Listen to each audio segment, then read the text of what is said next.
바울 사도는 에베소서에서 이미 1장 15절로 19절에 에베소 교인들을 위한 기도를 드렸습니다.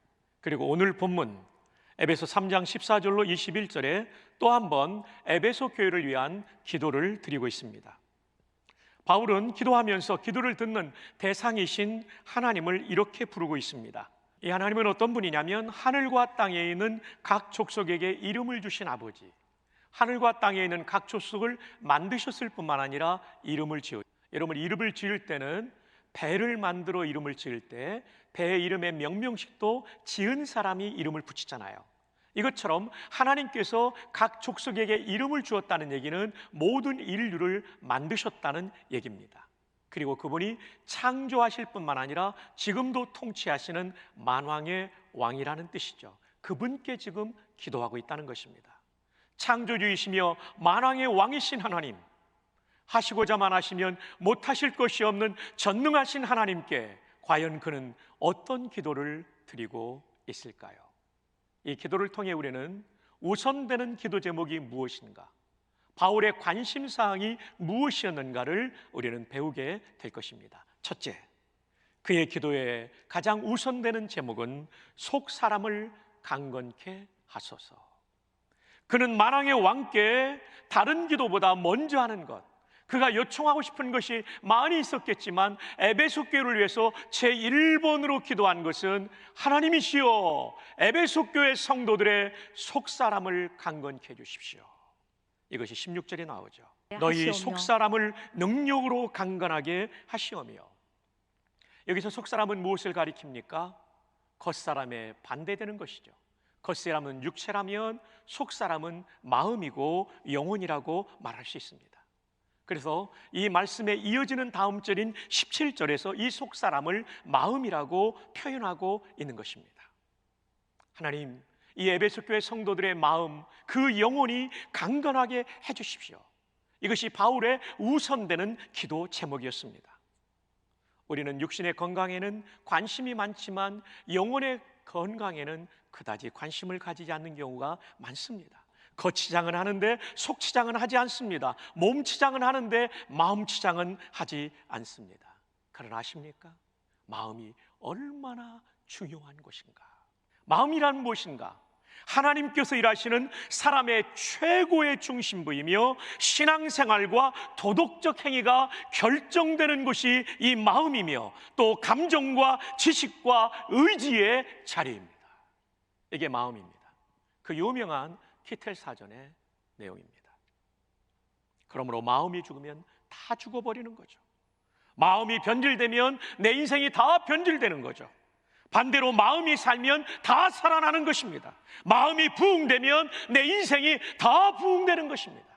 그래서 마음이 중요합니다. 이곳에 하나님의 은혜가 임하면 우리의 감정도 살아나요. 죄악된 감정이 아니라 거룩한 감정이 되는 거죠. 이곳에 하나님의 은혜가 임하면 내 지식도 살아나요. 지식이 하나님을 대적하는 도구가 아니라 하나님을 높이는 도구가 되는 거죠. 이곳에 이 마음의 은혜가 임하면 우리의 의지도 살아납니다. 불길한 쪽으로 내 의지를 쓰는 것이 아니라 거룩한 곳으로 내 의지를 쓰는 것입니다. 마귀를 따라가는 쪽으로 내 의지를 쓰는 것이 아니라 하나님을 따라가는 쪽으로 내 의지를 쓰는 것입니다. 마음의 은혜가 임하면. 그래서 잠언에 그렇게 말하죠. 4장 23절, 모든 지킬 만한 것 중에 더욱 내 마음을 지켜라. 생명의 근원이 이에서 남이니라. 근데 우리는 정작 기도할 때 이 마음, 속사람이 강건케 되기를 기도하는 것을 우선적으로 기도하지 않고 겉사람을 놓고 기도하는 게 얼마나 많습니까? 얼마나 많습니까?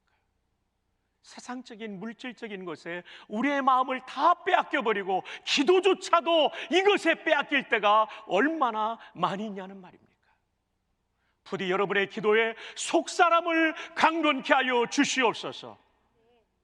나와 내 자녀 손들에게 속사람이 강건케 되게 하여 주옵소서. 누군가를 위하여 기도할 때 이 기도가 우선되는 기도 제목이 될 수 있기를 바랍니다. 물질적인 복보다, 이 땅의 복보다 우리는 속사람이 강건케 되는 은혜를 경험할 수 있기를 바랍니다. 이 일을 위하여 속사람을 강건케 하소서. 이 기도를 배우는 시간 되기를 축복합니다. 어떻게 해요? 영광의 풍성, 하나님의 영광이 풍성하다는 건데, 클린턴 아놀드 박사는 뭐라고 말하냐면 하나님의 영광은 거룩과 능력이다. 다시 말하면 거룩한 능력이 하나님의 영광이라고 해석합니다. 여러분, 그렇습니다. 능력이 있지만 거룩하지 않은 능력도 있어요. 아주 더러운 능력을 가진 사람이 있어요. 그런 존재가 있죠. 마귀가 그렇고, 마귀의 유혹에 빠진 사람들은 능력이 있다 할지라도 그 능력은 더러운 능력이에요. 파괴적인 능력이에요. 근데 하나님이 가지신 능력은 거룩한 능력, 살리는 능력입니다. 그의 영광의 풍성함을 따라, 다시 말하면 그분의 거룩한 능력을 따라 그의 누구로 말미암아? 성령으로 말미암아 성령의 능력이 임하게 된다는 거죠. 그 성령의 능력이 임할 때 우리에게 주시는 놀라운 복은 속사람이 강건케 되는 것입니다. 주 안에 사랑하는 성도 여러분, 여러분을 축복하는 최고의 축복은 성령 충만하라는 축복입니다. 성령 충만하면 여러분의 속사람, 여러분의 마음, 여러분의 영혼이 강건하게 될 것입니다. 그러면 성령 충만은 어떻게 받습니까? 강론을 잘 들을 때 받더라고요. 저도 그랬고요. 우리 성도들 가운데도 강론 듣다가 마음의 병이 치유받은 분들이 얼마나 많아요. 인생의 방향을 바꾼 분들이 얼마나 많습니까? 뿐만 아니라 성경을 잘 읽으면 성령 충만 받습니다. 기도 깊이 있게 하면 성령 충만 받습니다. 이번 수련을 통하여 여러분이 성령 충만을 받으심으로 속사람이 강건하게 되시기를 주님의 이름으로 축복합니다. 두 번째, 바울의 우선적인 기도는 그리스도와 더 가깝게 하소서. 그리스도께서 너희 마음에 계시게 하시옵고. 여러분, 질문이 생기지 않습니까?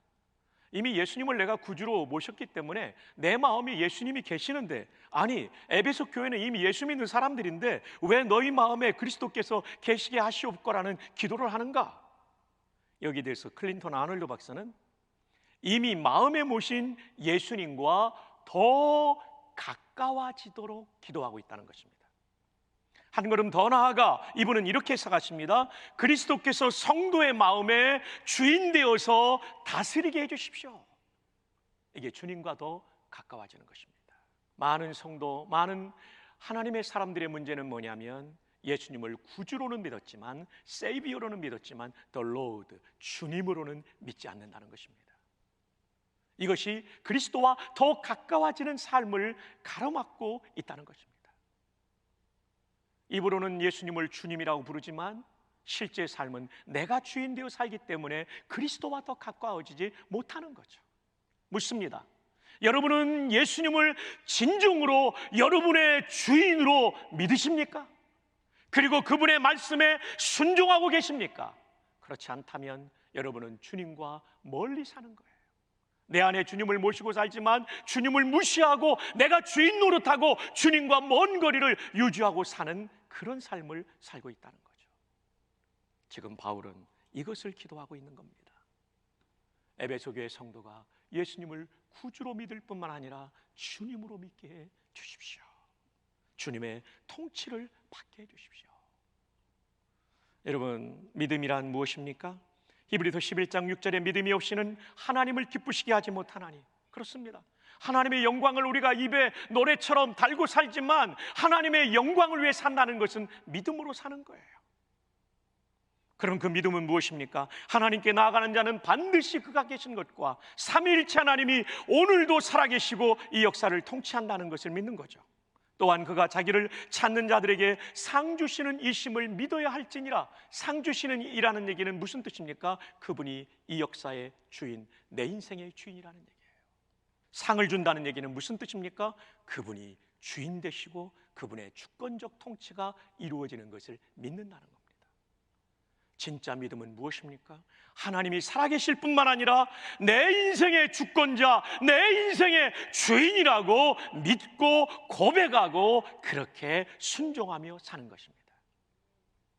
그래서 오늘 본문에 보면 믿음으로 말미암아 그리스도께서 너희 마음에 계시게 하시옵고, 이 믿음은 구원자로서의 믿음뿐 아니라 주인으로서 믿는다는 것입니다. 주 안에 사랑하는 성도 여러분, 우리 모두가 주님을 무시하지 않고 주님을 주인으로 높이며 그분의 말씀에 순종하는 삶을 살 수 있기를 바랍니다. 만왕의 영 만주의 주이신 그분을 높일 때 여러분의 생애는 기가 막힌 은혜를 경험하게 될 것입니다. 그 은혜의 주인공들이 되시기를 주님의 이름으로 축복합니다. 정호성 시인의 새벽 편지, 당신이 없으면 내가 없습니다라는 책이 있습니다. 이 책에 깊은 생각을 하게 하는 글들이 많이 실려 있는데요, 27에서 28쪽에 보면 이런 글이 있습니다. 새들은 바람이 가장 강하게 부는 날 집을 짓는다. 강한 바람에도 견딜 수 있는 튼튼한 집을 짓기 위해서다. 태풍이 불어와 나뭇가지가 꺾였으면 꺾였지 새들의 집이 부서지지 않는 것은 바로 그런 까닭이다. 그런데 바람이 강하게 부는 날 집을 지으려면 새들이 얼마나 힘들겠는가. 바람이 고요히 그치기를 기다려 집을 지으면 집 짓기가 훨씬 더 수월할 것이다. 나뭇가지를 물어오는 일도 부리로 흙을 이기는 일도 훨씬 쉬울 것이다. 그러나 그 결과는 좋지 않을 것이다. 바람이 강하게 부는 날 지은 집은 강한 바람에도 무너지지 않겠지만 바람이 불지 않는 날 지은 집은 약한 바람에도 허물어져 버릴 것이다. 만약 그런 집에 새들이 알을 낳는다면 알이 땅으로 떨어질 수도 있고, 새끼가 태어난다면 새끼 또한 떨어져 다치거나 죽고 말 것이다. 저는 이 글을 읽으면서 그런 생각을 해봤어요. 지금 코로나19의 바람이 태풍처럼 강하게 우리의 인생 속에 휘몰아치고 있습니다. 여러분의 삶의 기반은 흔들고 경제적 기반은 흔들고 심지어 신앙의 기반마저 흔들고 있습니다. 근데 여러분, 새들은 강한 바람이 불 때 집을 짓는 것처럼 우리도 이런 코로나19의 강한 비바람 속에서, 폭풍우 속에서, 눈보라 속에서 집을 짓기를 바랍니다. 어떤 집이요? 신앙의 집이에요. 코로나19 상황에서 온라인 수련회를 하는 것은 신앙의 집을 짓는 거예요. 이때 신앙의 집을 잘 지은 사람은 이보다 더 강한 바람이 몰려온다 할지라도 능히 견디고 이기게 될 줄 믿습니다. 남아있는 수련의 기간 동안 온 가족이 힘을 다해 우리의 둥지, 믿음의 둥지, 믿음의 집을 지어갈 수 있기를 바랍니다. 마지막 세 번째 바울의 우선되는 기도 제목은 사랑으로 더 단디 세워지게 하소서. 자, 17절 하반절을 보겠습니다. 너희가 사랑 가운데서 뿌리가 바뀌고 터가 굳어져서. 이 터가 굳어진다는 말이 grounded firmly라고 되어 있습니다. 영어에. 이것은 토대를 견고하게 하다, 이런 뜻을 가지고 있습니다. 여러분, 우리의 신앙생활에서 정말 중요한 것은 우리가 토대가, 우리의 신앙의 기초가 단단하게, 더 단디 세워지는 것이 필요합니다.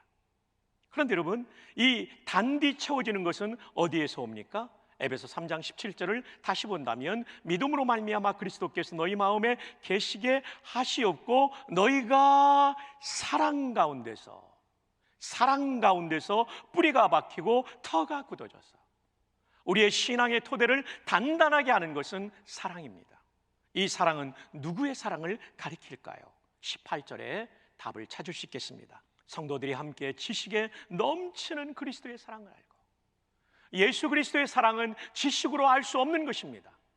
지성이 아니라 영성으로 하는 것입니다. 내 머리로만이 아니라 성령의 조명 가운데 깨우쳐 주시는 영성이 있을 때 예수 그리스도의 사랑을 알게 되죠. 그래서 이어령 박사님의 그 명저 지성에서 영성으로라는 책의 제목이 나온 거죠. 사랑하는 성도 여러분, 하나님이신 그분이 나를 위해 죽어주신 이 사랑 앞에 우리 모두의 가슴 속에 밀물처럼 밀려오는 감동을 경험할 수 있기를 바랍니다. 그 사랑을 알면 우리는 감동하게 되었고 우리 믿음은 단디 믿음의 뿌리를 내리고 단단한 토대를 구축할 수 있습니다. 근데 이 그리스도의 사랑은 인생에 딱 한 번 경험하는 게 아닙니다. 이 그리스도의 사랑은 예수를 처음 믿을 때 얼마간만 경험하는 것도 아닙니다. 이 그리스도의 사랑은 일평생 반복적으로 더 깊은 깊이를 가지고, 더 넓은 넓이를 가지고, 더 높은 높이를 가지고 우리는 경험해야 된다는 거죠. 이것이 에베소 3장 19절입니다. 그 너비는 그리스도의 사랑의 너비와 길이와 높이와 깊이가 어떠함을 깨달아. 그 주님의 사랑의 너비와 길이와 높이와 깊이, 어떠함을 깨닫는다는 얘기는 그것이 너무너무나도 크고 위대하기 때문에 일평생 깨달아야 된다는 것입니다. 어떻게 나 같은 죄인을 위해 하나님이 인간이 되셨는가? 육군 대장이 이등병이나 훈련병으로 강등된 것은 엄청난 치욕이지만 인간에서 인간으로 떨어진 것밖에 안 돼요. 근데 예수 그리스도는 창조주가 피조물의 자리까지 떨어진 것입니다. 이 떨어짐, 이 추락, 이 비천함, 이것은 가히 충격적입니다. 한 걸음 더 나아가 인간의 몸을 입으신 창조주가 인간의 구원을 위하여 십자가에서 죽임을 당하셨습니다. 제물처럼. 여러분, 이 구속의 은혜, 속량의 은혜를 들으면서도 마음속에 감동이 없다면 우리는 성령의 감동이 너무나도 식어버린 사람이 아닐까요? 여러분은 성경을 읽으며 기도하며 찬양하며 이 예수님의 성육신과 십자가의 죽음을 많이 묵상하기를 바랍니다. 그래서 갈수록 그 너비와 길이와 높이와 깊이를 더 알아가는 감격이 파도처럼 밀물처럼 여러분의 가슴 속에 밀려오기를 바랍니다. 얼마 전 저는 생명의 양식을 이라는 세자르 프랑크의 성가곡을 번역하면서 큰 은혜를 받았어요. 라틴어로 O res mirabilis, 오 얼마나 놀라운 일인가. 만두카트 도미눔, 그가 주인을 먹는도다. 그는 누구냐면 빠우빼로 가난한 세르브스 종, 에트 그리고 후밀리스, 비천한 세르브스가 생략되죠. 종. 근데 우리 말 가사에는 낮고 천한 우리 긍휼히 보시사 주여 주여 먹이어 주소서. 주님이 우리에게 뭔가를 먹여준다는 뜻으로 이렇게 해석이 됐어요. 그러나 라틴어의 직역한 가사는 이런 뜻입니다. 오, 얼마나 놀라운 일인가. 가난하고 비천한 종이 주님을 먹는도다. 저는 이 문맥을 번역하면서 목양실에서 눈물이 터져버리고 말았어요.